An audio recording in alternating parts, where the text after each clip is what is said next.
Welcome to Clued in Mystery. I'm Sarah. And I'm Brooke, and we both love mystery. Hi, Brooke. Hi, Sarah. It's our first interview episode of the season, and today we have not one guest, but two.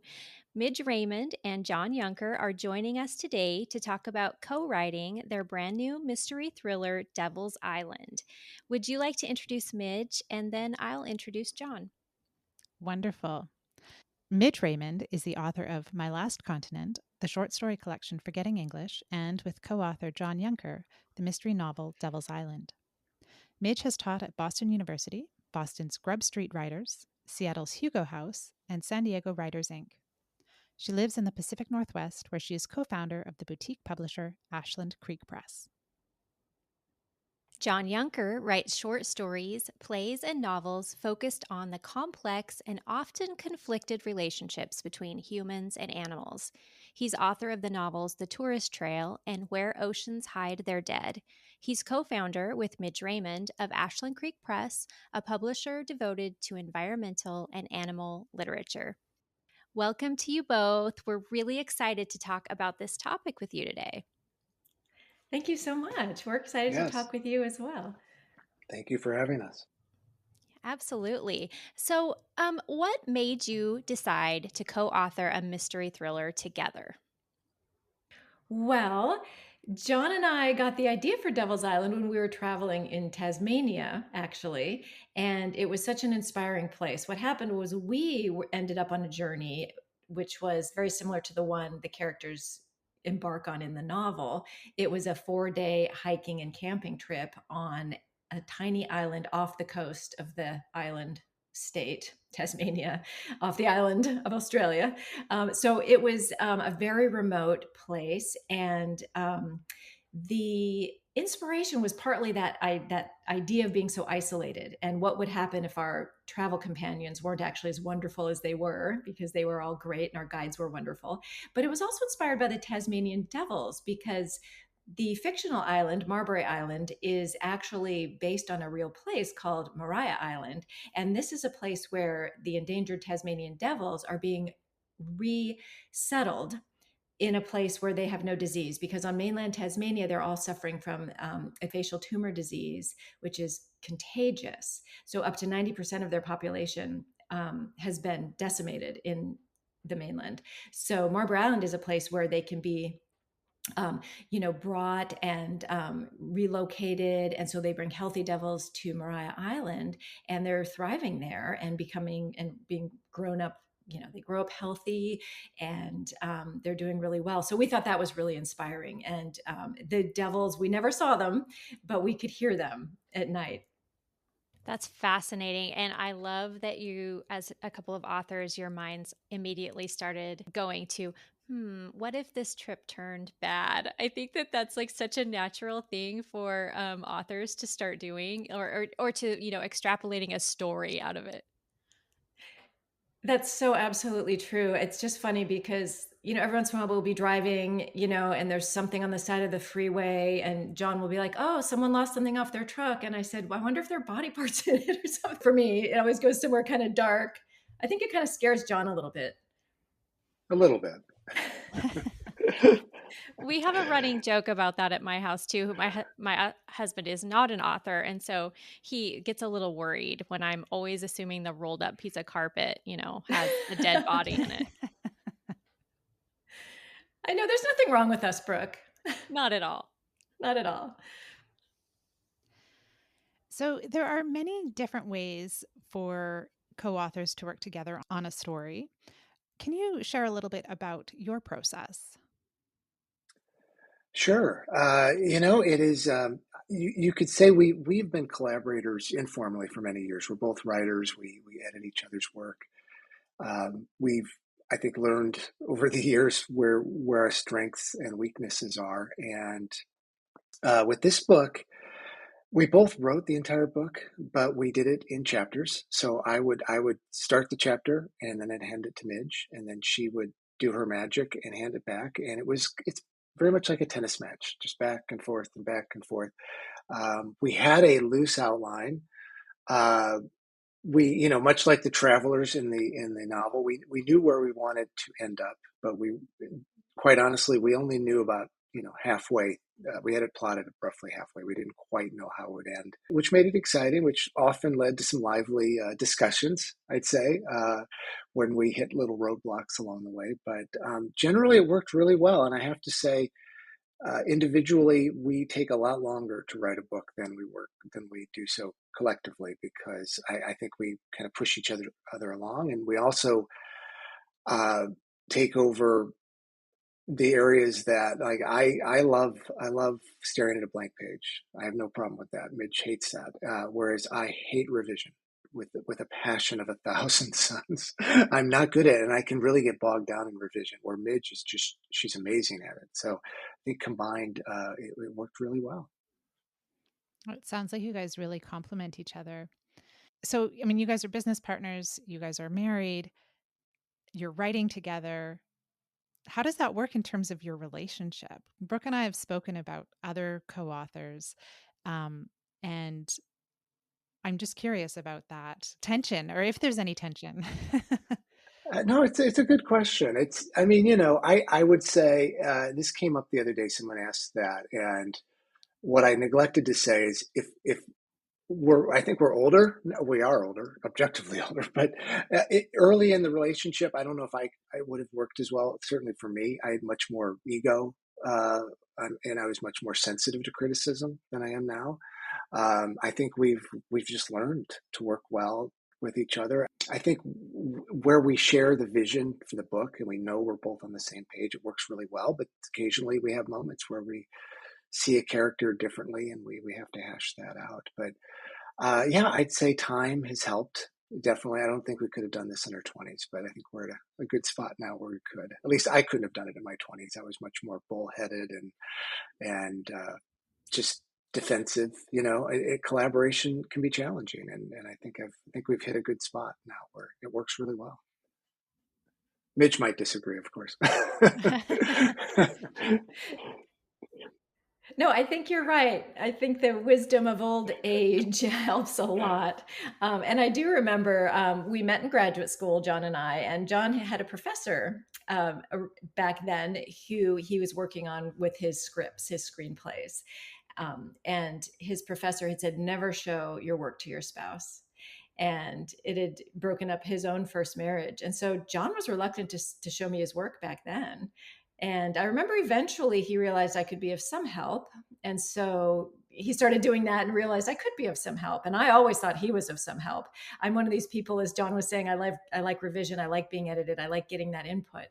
Whether I'm going to take the advice or not, it's always good to have it. So gradually over the years of reading one another's work, we were able to collaborate pretty seamlessly because we've been doing that for so long. That's great. I'm thinking of maybe the other end of things. Like, I know how I feel when things are just really popping and like I almost can't take myself away from the desk because I'm really invested in a story. Do you guys have like, okay, it's 5 o'clock. We're not going to talk about the story. Like, how do you draw the end of the workday? Because I could just see you guys like up all night, talking about ideas of the story and never really getting getting a break from it.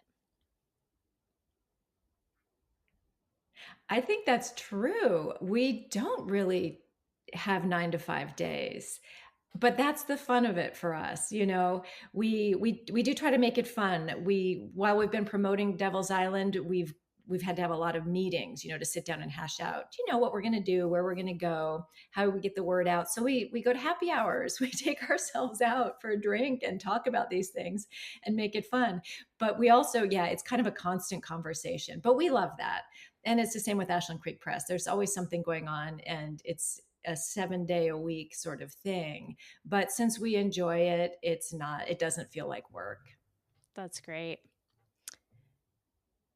Are there other writing teams that have inspired you to take on this challenge?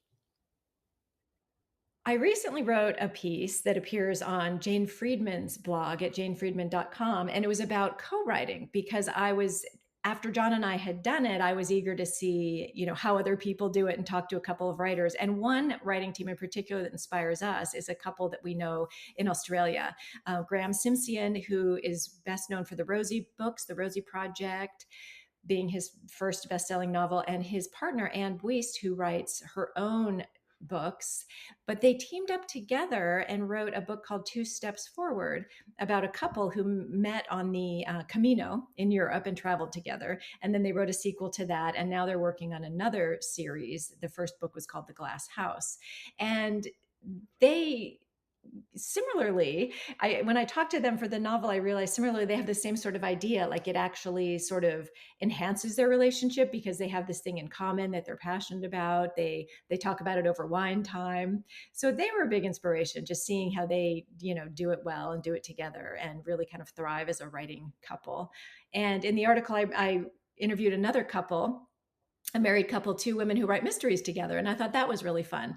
And they talked about some of the issues that come up, like all of a sudden they're going back and forth with their pages and a dead body, or no, what was it? Someone got locked into a room with no way out. And they're like, wait a minute, we have to figure this out.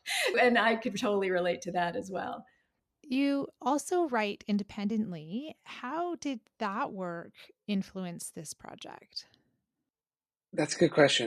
I think you do have to carve out space for your own work, and a lot of it was the timing was right. But Midge has a novel coming out in December, so the key is balancing just windows of opportunity and making sure that we're not overbooking ourselves. It's more of an issue for Midge lately with her novel, but yeah, that's a good question. Also important not to put too many burdens on one another if they've got other commitments. So definitely a key requirement of collaboration. Have you or would you ever consider writing together in another genre, or are mysteries the space that you want to collaborate in? I would be open to writing in any genre, actually. We surprised ourselves by writing a mystery. I think it was the idea that came first and the realization that we just had to write this book, and it turned out to be a mystery. But I think we could write together in any genre, but mystery is so much fun and we really enjoyed it. Our next collaboration will be a mystery as well. So I think we're going to be doing that for a while, but definitely I would be open to another genre. How about a romance novel, John? Yeah.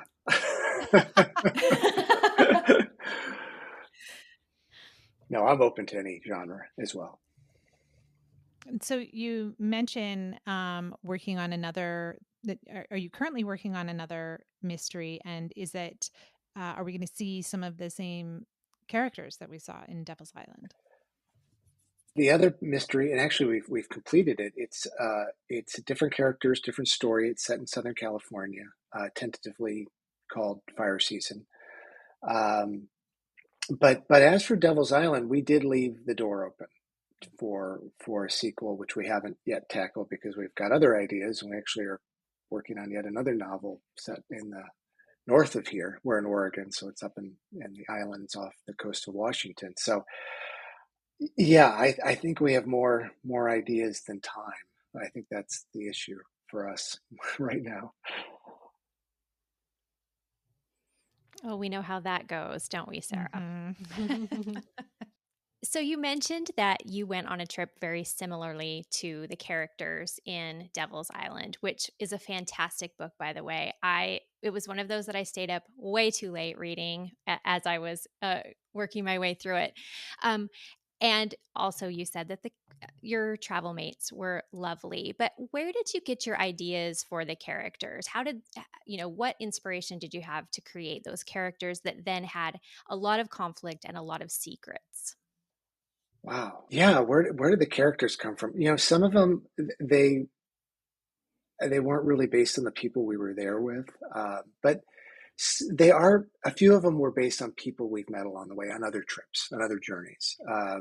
So there's definitely that. I mean, there's definitely a mix of voices from people that we've encountered together in the past that have stuck with us, if you will. And so we would say for Brooke or Jane, we would, to help us develop this character, we would say, oh, this person's kind of reminding me of so and so that we met there, and that really helped, actually, I think, for Midge and I to really say, oh yeah.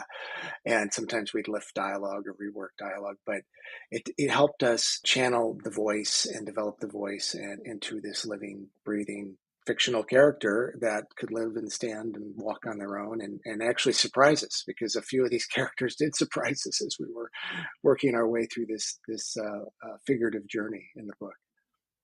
I think that's a real benefit that you have of being partners in life already, because Sarah and I writing together, we don't have, although we're friends, we don't have a lot of shared relationships or shared experiences. But that, how fun to be able to say, remember that guy on the train, like he Yes. is such was such a character, and you guys both have that shared memory to work from, so that's amazing. Yeah, no, for sure.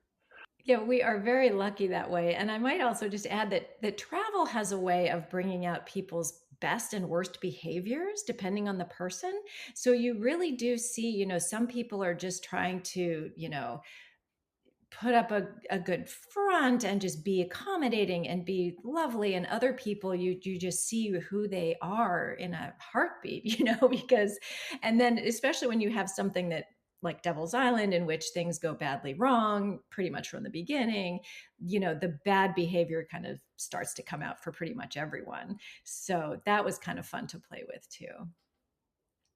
Brooke and I have talked about co authors. And one of the things that Brooke and I talked about is the different approaches that co authors can take. Um, you know, you guys kind of pass the manuscript back and forth. There's some that one author will create the outline, the other will kind of run with the story. Um, I think, regardless of whatever approach authors take, what kind of advice would you offer to writers who are considering a collaboration? That's a great question. I think for John and me, it was pretty seamless, as we've mentioned. We know each other really well, and we've collaborated in other ways, and so we know how we work. But I think the first thing you'd want to do is sit down and figure out how you want the process to go, kind of who does what, which is very simple. But another thing that's important is to consider what each other's strengths are and weak spots are, because as John had mentioned earlier, he's good with facing the blank page and coming up with an idea and creating a character, and I like to you know further develop the characters and help with the plot and stuff like that, but the blank page drives me crazy. So we work really well in that respect, because I don't have to look at a blank page. He gives me something, and then he doesn't like to revise, so I can do that part of it. So addressing one another's strengths and weaknesses is really good, because if you identify that, you can divide and conquer a little more easily, and then you don't get the competitiveness. If John was fussy about grammar, it might drive me a little crazy, because I like to punctuate a certain way, and and I'm fussy about language, whereas he can't be bothered, so it's great, like that's not a problem for us. But I know that with a lot of writers, if you're both really into the same thing, it can be competitive, and that's one thing that can get in the way. So dividing and conquering is important, I think, based on what each of you does best.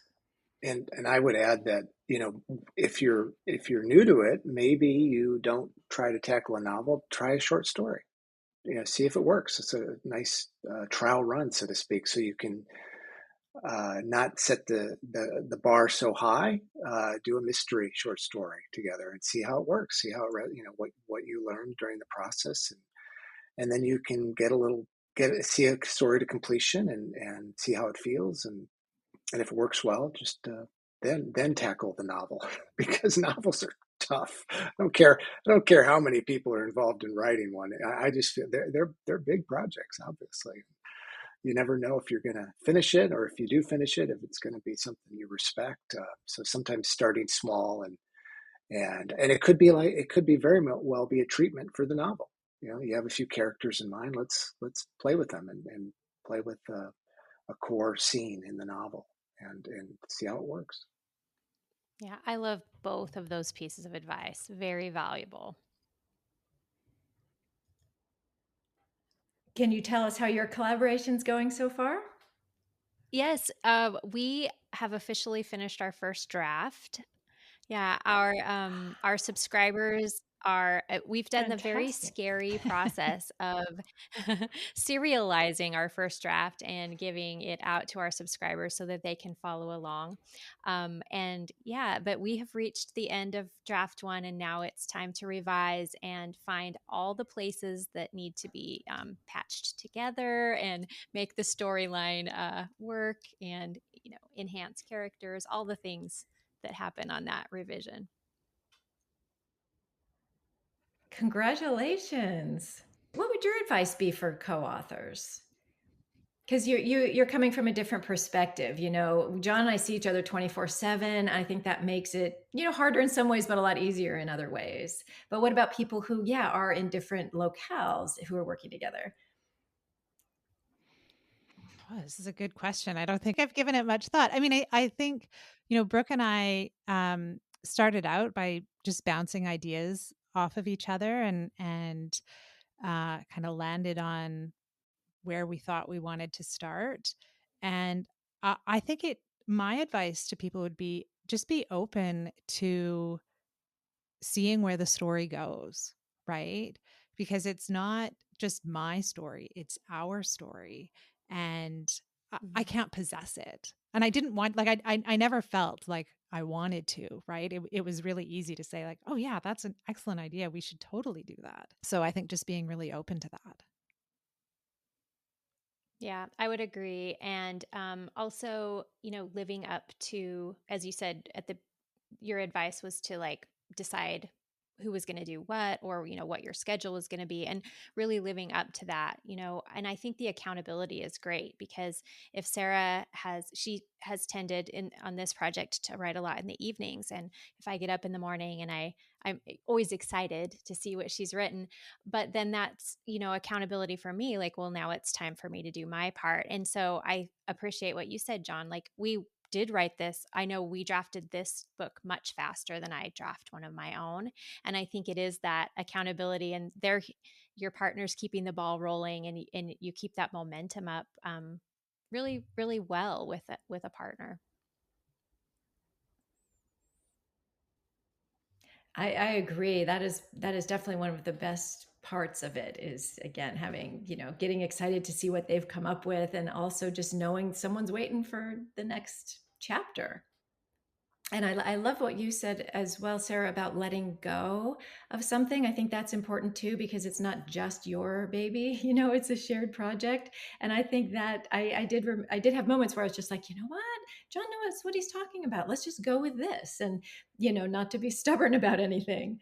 So yeah, it's really good advice. I thought it was interesting that it was much easier for me to do that in this shared project than in my own projects, right? Where I feel a little bit more protective of them. I know exactly what you mean, because if John and I are talking about one of my projects, I feel possessive about it because it's my book. But if we're together on a project, I'm much more like, oh, yeah, let's just go with this, because it's a shared vision. And yeah, even if his advice is exactly the same, it's kind of funny. Exactly. I feel that this project that Sarah and I have embarked on has really probably made me a better writer all the way around, and in ways that I didn't expect. Like, that wasn't a fallout that I was expecting to experience, but I definitely think that it's strengthened me in the way that I think about story, and just a lot of different ways. And I'm sure that you two have experienced that in your collaborations as well. Well, Midge, John, where can our listeners find you? We are at www.midgeandjohn.com. And we're also at johnyunker.com and midgeraymond.com. But all the information about Devil's Island and a couple social media links can be found at midgeandjohn.com. Wonderful. And we'll make sure that we put those in the show notes. Thank you. Thank you guys for joining us today. And thank you, listeners, for being here on Clued in Mystery. I'm Brooke. And I'm Sarah, and we both love mystery. Clued in Mystery is written and produced by Brooke Peterson and Sarah M. Stephen. Music is by Shane Ivers. If you liked what you heard, please consider telling a friend, leaving a review, or subscribing with your favorite podcast listening app. Visit our website at cluedinmystery.com to sign up for our newsletter, The Clued In Chronicle, or to join our paid membership, The Clued In Cartel. We're on social media at Clued In Mystery.